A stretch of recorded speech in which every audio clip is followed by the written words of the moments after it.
Hey, I got a nice little email here asking some questions about BFR, blood flow restriction training, and actually it was two things. One, they're just interesting questions, but it really shows that some of the things I might be saying are actually getting across because the questions clearly show that they were trying to draw lines into some different concepts, different segments of all of the knowledge breadth that we think we know, and it made a lot of sense that they were really intriguing questions. First time I ever saw BFR was at U.S. Ski and Snowboarding in Utah several years ago. Sam and I had gone to visit and consult, and I guess it was the fellow who invented one of the first ones, and Sam and I both looked at each other like, what is this? This is ridiculous. It felt very difficult, and we were literally using pink dumbbells. It did not have a favorable experience, didn't really feel like anything. I think it had a lot to do with how the fellow presented it. I thought that he probably was a little bit eccentric, if you will. So we just didn't receive it well. That being said, looking back, it's like this is a very, very important thing. A very, very positive game changer in a lot of situations.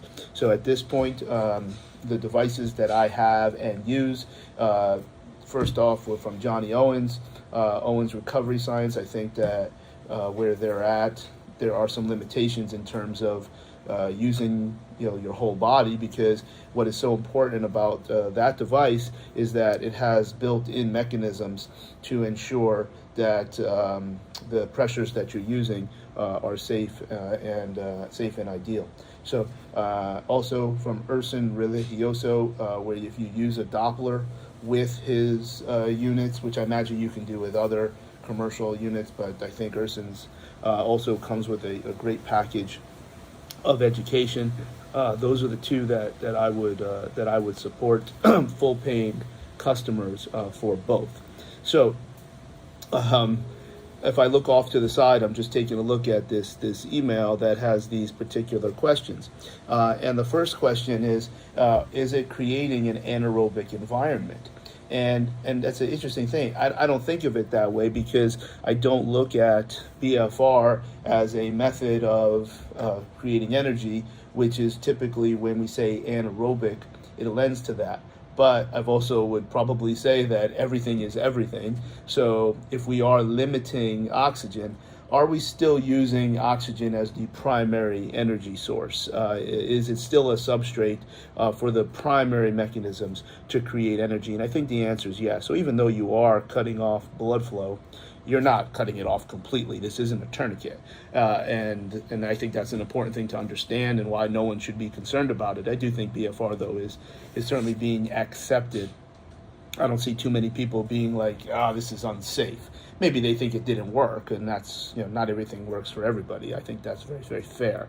I don't see any downside. And if you do have the opportunity to load earlier and then gain the impact of potentially what you would be using if the segments were not compromised, I think that's well worth getting into. So I'm not as concerned that is this an anaerobic or aerobic, but if you're doing something, any one singular bout can last as long as 8 minutes. Now you'll be intervaled with rest periods, and typically using high reps, a very, very slow tempo, 2020, which I think actually does the same thing. You just use more weight if you're not using BFR.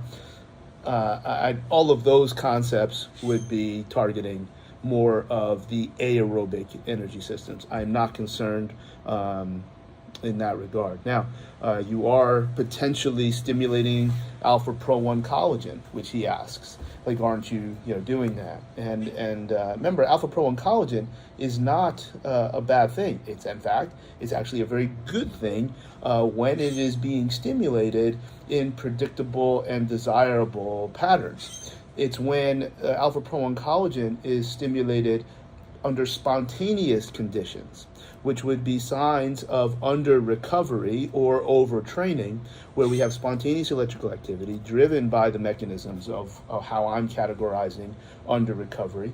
And now, if we're stimulating alpha pro 1 collagen to create new directions of tissue in a spontaneous fashion, that certainly is something that I think leads to non-contact or motor strategy issues, non-contact injuries or motor strategy issues.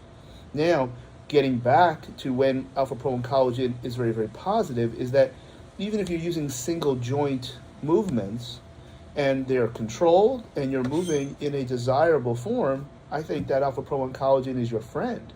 Perhaps some of the significant gains that can be had with alpha-proline collagen, with BFR, are not only from the hormonal impact, which I think is the yeoman role of how this stuff has value, but maybe you're also gaining force production ability because of the direction of the collagen, which is very desirable.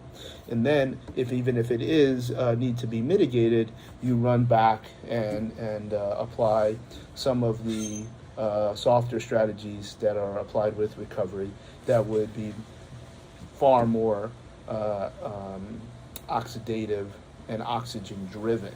So remember, BFR doesn't only have to be done in a rehab setting. Quite frankly, lots of guys in WWE will use it to create a pump, to create hypertrophy, training on the road, which simply is not very central nervous intense, but you seem to get close to a lot of the same results. So really good questions, but I enjoyed reading to have to think through, oh man, is it anaerobic? Does it really matter? And how do we use that word? So interesting things. Blood flow restriction training, certainly very, very useful.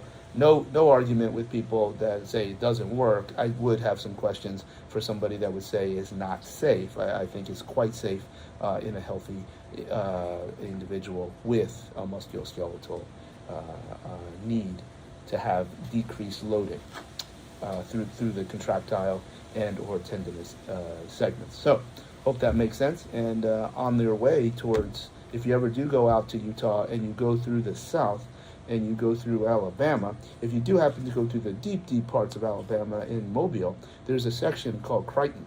And in that Crichton section of Mobile, Alabama, you may be able to find a leprechaun. And if you do, anybody seen a leprechaun? Say yeah.